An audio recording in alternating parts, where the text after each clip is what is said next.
Spiderman और Hulk रात में शहर की सबसे ऊंची बिल्डिंग पर बैठे होते हैं। नीचे शहर की लाइटें चमक रही होती हैं। दोनों दिन भर लोगों को बचाकर थक चुके होते हैं। हल्क मुस्कुराकर कहता है, आज शहर सुरक्षित है। लेकिन तभी अचानक पूरा आसमान लाल हो जाता है। एक विशाल वारशिप बादलों को चीरते हुए उतरती है। उसके नीचे सैकड़ों ड्रोन और बख्तरबंद सैनिक जमीन पर उतरते हैं। कुछ ही सेकंड में शहर पर हमला शुरू हो जाता है। मिसाइलें इमारतों से टकराती हैं। गोलियों की आवाज गूंज उठती है। सड़कें टूटने लगती हैं। लोग चिल्लाते हैं, हल्क, स्पाइडरमैन, बचाओ। तभी हवा में वेब की तेज आवाज गूंजती है। हल्क ऊंची छलांग लगाकर सीधे दुश्मनों के बीच उतरता है। जमीन हिल जाती है। दुश्मन एक साथ फायरिंग शुरू कर देते हैं। गोलियां हल्क के शरीर से टकरा कर गिरती हैं। स्पाइडरमैन बिजली की तरह इधर उधर झूलता है। वह ड्रोन को वेब से खींचकर आपस में टकरा देता है। भीषण युद्ध शुरू हो जाता है। हल्क एक टैंक उठाकर हवा में फेंक देता है। स्पाइडरमैन वारशिप पर चढ़कर उसके इंजन में वेब भर देता है। धमाकों से पूरा आसमान गूंज उठता है। काफी देर तक दोनों मिलकर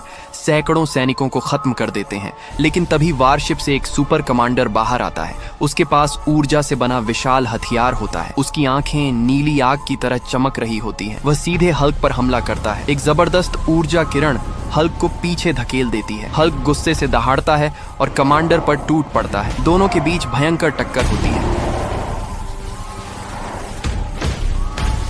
सड़कें चकनाचूर हो जाती हैं। लेकिन कमांडर चालाक होता है। वह पीछे से 5 सैनिकों को इशारा करता है। सब एक साथ खास ऊर्जा बुलेट से हल्क पर हमला करते हैं। इस बार हल्क लड़खड़ा जाता है। उसका विशाल शरीर धीरे धीरे घुटनों पर आ जाता है। स्पाइडरमैन चिल्लाता है, नहीं। कमांडर अंतिम ऊर्जा ब्लास्ट मारता है। जोरदार विस्फोट होता है। धुआं छंटता है। हल्क जमीन पर शांत पड़ा होता है। उसकी सांसें रुक चुकी होती हैं। शहर सन्न रह जाता है। स्पाइडरमैन कांपते हाथों से हल्क को पकड़ता है। उसकी आंखों से आंसू बहने लगते हैं। फिर अचानक उसकी आंखों में गुस्से की आग जल उठती है। वह अकेले ही पूरी आर्मी पर टूट पड़ता है। वेब की बारिश, तेज किक्स, हवाई हमले, एक के बाद एक दुश्मन गिरता जाता है। वह सुपर कमांडर को भी गिरा देता है। लेकिन वह थक चुका होता है। पीछे से ऊर्जा जाल उस पर गिरता है। दर्जनों सैनिक उसे पकड़ लेते हैं। वह पूरी ताकत लगाता है लेकिन जाल नहीं टूटता। कमांडर घायल हालत में उठता है और हंसता है। वह कहता है, अब तुम्हारी बारी है। स्पाइडरमैन को जंजीरों में बांधकर वारशिप में ले जाया जाता है। शहर फिर अंधेरे में डूब जाता है। दोस्त, मुझे बचाओ। लाइक और सब्सक्राइब करो ताकि अगली कहानी में बदला पूरा हो सके।